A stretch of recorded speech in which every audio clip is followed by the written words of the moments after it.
Chiazokam Obinwa, Managing Director, Treewave Limited. Shall we welcome him also with a resounding round of applause? All right, good afternoon, everyone. Standing on the existing protocol, my name is Chiazokam Obinwa. I'm the Managing Director at Treewave Group. We help people diversify investments into financial markets, CFDs, and crypto. We have also diversified into real estate and currently media. First of all, I have a medical background. I'm trained as a physical therapist, and I decided to move into finance at my 400 level after doing some bit of mathematics inside my head and calculating what I wanted to do with my life. And I found out that I had more passion in finance than I had for medical practice. And after I did my internship, did my service, that was how I waved goodbye to medical practice and fully moved into finance, which has been amazing. Now, talking about some of the opportunities available, the fact that the financial market offers a low level entry barrier to especially youth in Nigeria is really amazing. Statistics says that 60% of Nigerian is below 30 years old. And that means that we have a very youthful population, which is the reason why people are running to Africa, but Africans are running out of Africa. It's a paradox, but that's just the reality. So being a youthful population gives us the privilege to explore the potentials available in the financial market and offering us low entry barrier, because, for instance, you can start trading, for instance, maybe CFD or stocks with as little as $5 or $10.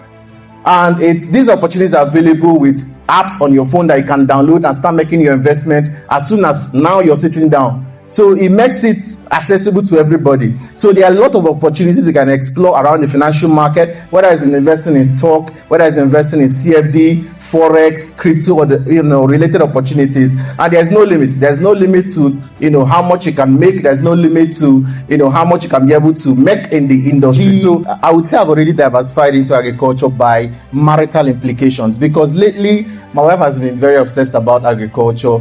Lately, every time maybe we want to cook stew, and on a normal day we buy leaves and all of that. She say, no, don't worry, don't buy this one. We have it at the back of the house. And I by the time I go to the back of the house, I'll just say she has partitioned some areas and just planting little things. And every now and then we want to buy it. They say, no, we have this one at the back. I wonder, when did you plant it? Recently she, pulled out some, I think it was water leaf or something, like in bulk. And I asked her, how far, where is this coming from? She said, it's at the back of our house. I said, this back here. You get, so it's, people must eat regardless. So there's no how you can even say, whether you like it or not, you are implicated, because you buy foodstuff every day. So you're investing in agriculture, whether you like it or not. Provided you're eating egusi soup, from egusi to rice to whatever it is you're eating, you're already investing in agriculture. So by implication, we are all involved. So the best I think we can do is to lend our voices to the people, organizations like Trade Africa. They are doing amazing things, trying to encourage. I think this event is very applaudable. And if you're enjoying what's going on, the best you can do is to lend your voice. Lend your voice, and let's call on the government and everybody, stakeholders that can be able to put more into the industry, put more into the sector, and let's make it better for every one of us. I think today also is the first day that I'm hearing of something about food sovereignty.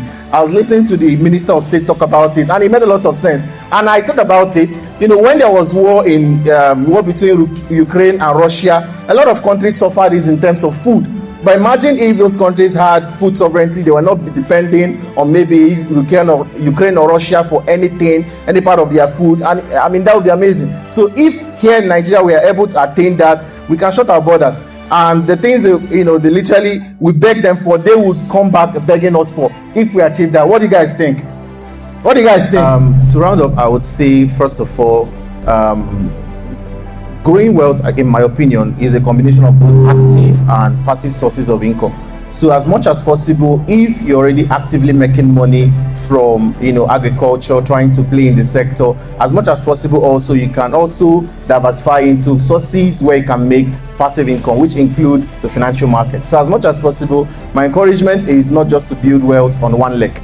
You can't stand on one leg for too long. You have to depend on both active and passive sources of income. If you're already exploring the active part of it, which is agriculture, going into planting, whether commercial or subsistence, however you're doing it, also consider diversifying into some other sector that can give you opportunities to earn passively, so they can build wealth holistically. Thank you.